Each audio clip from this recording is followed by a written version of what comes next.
নমস্কাৰ আপোনালোকে চাবলৈ আৰম্ভ কৰিছে নৰ্থ ইষ্ট ভিউ আৰু ষ্টুডিঅ'ত মই শৰৎ জ্ঞান লৈ আহিছো এক গুৰুত্বপূৰ্ণ খবৰ। তিনিচুকীয়া চহৰত দিন দুপৰতে সংঘটিত হৈছে এক ডকাইতি কাণ্ড। এবাৰ তিনিচুকীয়াৰ মাজমজিয়াতে সংঘটিত হৈছে ডকাইতি কাণ্ড। দিন ডকাইতি কাণ্ড সংঘটিত দেখিবলৈ পোৱা গৈছে আৰু এই ব্যস্ত তিনিচুকীয়া চহৰখনত এবাৰ দিন দুপৰতে সংঘটিত হৈছে। ইয়াৰ পূৰ্বে গুৱাহাটী মহানগৰীৰ বহু অঞ্চলত সংঘটিত হৈছিলে ডকাইতি কাণ্ড। তাৰ পাছত এবাৰ তিনিচুকীয়া জিলা সংঘটিত হৈছে ডকাইতি কাণ্ড। আমি ফুল প্লেটৰ মাধ্যমত সমগ্ৰ খবৰ জনাবলৈ চেষ্টা কৰিছো। তিনিচুকীয়াত সংঘটিত হৈছে এক ভয়ংকৰ দিন ডকাইতি ঘটনা। বাণিজ্যিক চহৰ তিনিচুকীয়া দিন দুপৰতে সংঘটিত হৈছে এই ডকাইতিৰ ঘটনা। চহৰখনৰ চাইডিঙৰ এখন ব্যৱসায়িক প্ৰতিষ্ঠানৰ কৰ্মচাৰীৰ পৰা ডিঙি চেপি লৈ যায় ৩ লক্ষাধিক টকা আৰু উক্ত ঘটনা সংঘটিতৰ পাছতেই চহৰখনত সৃষ্টি হয় তীব্ৰ চাঞ্চল্যৰ। আমি জনাইছো এই মুহূৰ্তৰ এক গুৰুত্বপূৰ্ণ খবৰ। বাণিজ্যিক চহৰ তিনিচুকীয়া দিন দুপৰতে সংঘটিত হৈছে এক ডকাইতিৰ ঘটনা। এবাৰ দিন ডকাইতিৰ ঘটনা সংঘটিত হৈছে তিনিচুকীয়া জিলাত আৰু চহৰখনৰ চাইডিঙৰ এখন ব্যৱসায়িক প্ৰতিষ্ঠানৰ পৰা কৰ্মচাৰীৰ পৰা ডিঙি চেপি লৈ যায় ৩ লক্ষাধিক টকা আৰু উক্ত ঘটনা সংঘটিত কৰা হোৱাৰ পাছতেই চহৰখনত সৃষ্টি হৈছে তীব্ৰ চাঞ্চল্যৰ। আমি জনাইছো এই মুহূৰ্তৰ এক গুৰুত্বপূৰ্ণ খবৰ। তিনিচুকীয়াত সংঘটিত হৈছে দিন ডকাইতিৰ ঘটনা। এতিয়া যেন কতো সুৰক্ষিত নহয়, অসমৰ মানুহ কতো সুৰক্ষিত নহয়। এবাৰ তিনিচুকীয়াত সংঘটিত হৈছে দিন ডকাইতিৰ ঘটনা। ইয়াৰ পূৰ্বে গুৱাহাটী মহানগৰীৰ বিভিন্ন স্থানত ডকাইতি ঘটনা সংঘটিত হৈ আহিছিল আৰু তাৰ পাছতেই এইবাৰ তিনিচুকীয়াত সংঘটিত হৈছে এই দিন ডকাইতিৰ ঘটনা। আমি জনাবলৈ চেষ্টা কৰিছো। আমি দৃশ্যাংশ আমি আপোনালোকক দেখুৱাই আছো।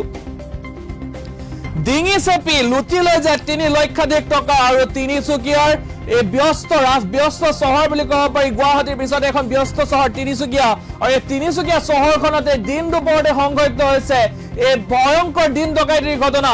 কিমান সুৰক্ষিত অসমবাসী, কিমান সুৰক্ষিত এতিয়া অসমৰ লোক, সেই আটাইতকৈ ডাঙৰ প্ৰশ্ন হৈ পৰিছে। দিন দুপৰতে এনে কাৰ্য এতিয়া বুকু কপাই তুলিছে প্ৰতিগৰাকী তিনিচুকীয়া বাসীৰ বুকু কপাই তুলিছে, কিয়নো দিন দুপৰতে সংঘটিত হৈছে। নিশাৰ ভাগৰ নহয় এয়া দৃশ্য, এয়া দিনৰ ভাগৰ দৃশ্য। দিনৰ ভাগৰ এনেধৰণৰ ঘটনা সংঘটিত হোৱা দেখিবলৈ পোৱা গৈছে।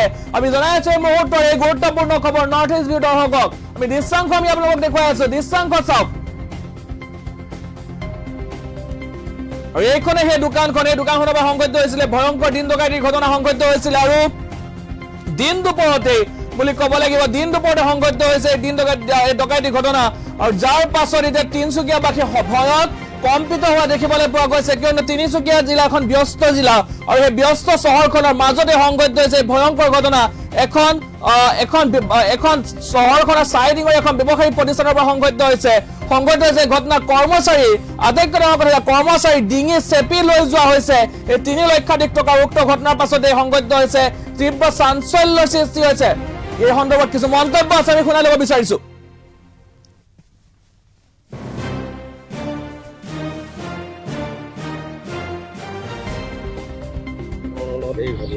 ये मॉर्निंग 9:45 बजे के आसपास मेरा स्टाफ कलेक्शन लेके मेरे ऑफिस से निकल रहा था, लॉक कर रहा था। बैक साइड से बोल रहे कोई अटैक किया, उसका नेक तक गर्दन दबा दिया पूरा और उसी में वो बैग लेके भाग गया। ऑलमोस्ट कैश था और रेगुलर हिसाब का पेज था। 3 लाख प्लस है, अभी हिसाब करेंगे तो एक्यूरेट एस्टिमेट 3+ था। 320 ऐसे ही होगा। अटैक কৰা দলটোত কেইজন আছে কিবা एक ही आदमी से, मार्क्स पर आदमी से, मार्क्स कैप। ঘটনা কোন जगह पे हुआ? ये रानी सती मंदिर के सामने है। এজাহাৰ দিছে নেকি? हाँ এতিয়া আহিছো মই পুলিচ থানাৰ পৰা। পুলিচে কি কৈছে আৰু কাম কৰি আছে, ৰাইডাৰ পাৰ্টি আছে বজাৰত, CC ফুটেজ কালেক্ট কৰি আছে। চিচিটিভিত ওলাইছে নেকি? এই ৰাণী সতী মন্দিৰতো চালো মই, এতিয়া এই ৰচিচাৰত এইটো কাম কৰি আছে, চাই আছে।